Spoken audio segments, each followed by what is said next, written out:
Hi friends, welcome back to our channel. ఈరోజు మన ఛానల్లో రెసిపీ ఏంటంటే క్యారెట్ హల్వా. క్యారెట్ హల్వా అనేది చాలా తక్కువ టైంలోనూ చాలా టేస్టీగాను చేసుకోవచ్చు. Let's start the video.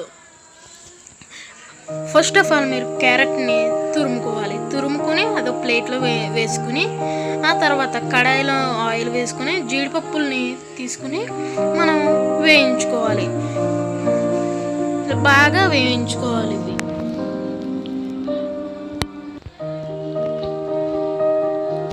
ఇవి ఇలా బాగా వేయించుకున్న తర్వాత మనం వీటిని ఒక బౌల్లోకి తీసుకోవాలి. ఈ బౌల్లోకి తీసుకున్న తర్వాత కిస్మిస్ని యాడ్ చేసుకోవాలి. మనం అందులో కిస్మిస్ వేసి బాగా వేయించుకోవాలి. ఆ కిస్మిస్ అనేది మనకి హెల్త్కి చాలా మంచిది కాబట్టి వేస్తాము. అది కిస్మిస్ వేయించుకుని ఒక 2 minutes 3 minutes అలాగా వేయించుకోవాలి.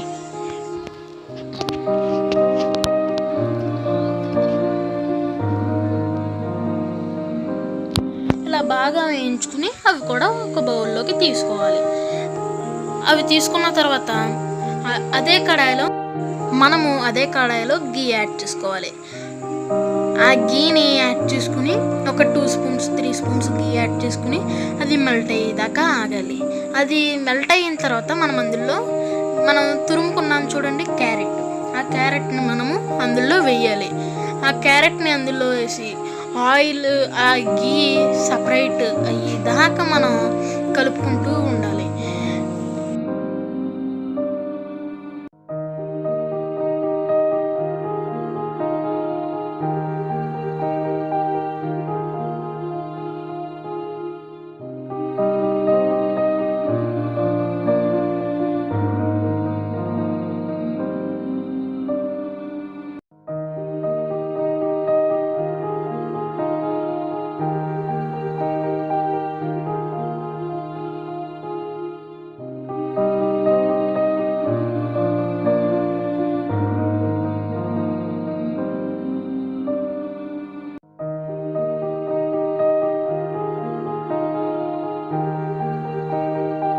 చూసారా, ఇలా సపరేట్ అవుతుంది. ఇలా సపరేట్ అవ్వడానికి ఖచ్చితంగా మీకు 5 or 6 minutes పడుతుంది. అలా కలుపుకుంటూ ఉన్న తర్వాత మీకు ఇలా సపరేట్ అయిపోతుంది. ఇలా క్యారెట్ తురుము మాత్రమే ఉంటుంది, అందులో ఏమాత్రం గీ ఉండదు. చూసారా, ఇలా సపరేట్ అయిన తర్వాత అందులో మనం గ్లాసు పాలు అంటే మిల్క్ తీసుకుని బాగా 5 minutes వరకు అలా కలుపుకుంటూ ఉండాలి.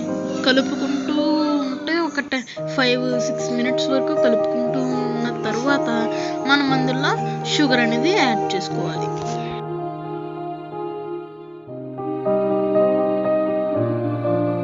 ఇలా 1 cup ఆఫ్ షుగర్ యాడ్ చేసుకోవాలి. అందులో యాడ్ చేసుకుని ఆ షుగర్ అంతా మెల్ట్ అయ్యేంత వరకు కలుపుకుంటూ ఉండాలి. కలుపుకుంటూ ఉండాలి.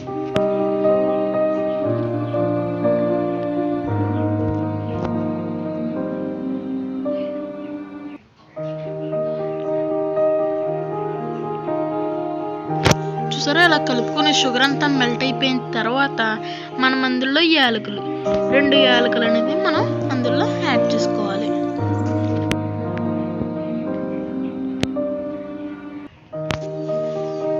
అలా 2 యాలకులని యాడ్ చేసుకుని అదంతా బాగా మిక్స్ అయ్యేటట్టు మనం కలుపుకోవాలి. యాలకులు ఎందుకు వేసామంటే ఫ్లేవర్ వస్తుందని వేసాము.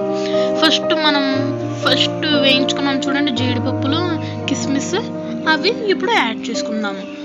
అవి యాడ్ చేసుకుని బాగా కలుపుకుందాం. జీడిపప్పులు కిస్మిస్ ఇలా వేసుకున్న తర్వాత మనం వాటిని బాగా కలుపుకుని మనం దాన్ని 3-4 minutes వరకు మనం అలా కలుపుకుంటూ ఉంటే ఎంతో టేస్టీ అయిన క్యారెట్ హల్వా రెడీ అయిపోతుంది. చూసారా, షుగర్ మెల్ట్ అయిపోయి అన్నీ బాగా దగ్గరికి వచ్చేసి అలా ఉంటే క్యారెట్ హల్వా చూసారా ఎంత బాగుందో. ఇలాగా చాలా తక్కువ టైంలో ఎంతో టేస్టీ అయిన క్యారెట్ హల్వాని మనం తయారు చేసుకోవచ్చు. ఈ వీడియో కనుక మీకు నచ్చినట్లయితే లైక్ చేయండి, షేర్ చేయండి, అలాగే కామెంట్ చేయండి. మా ఛానల్ ఎవరన్నా ఫస్ట్ టైం చూస్తున్నట్లయితే సబ్స్క్రైబ్ చేసుకోండి. Thank you for watching.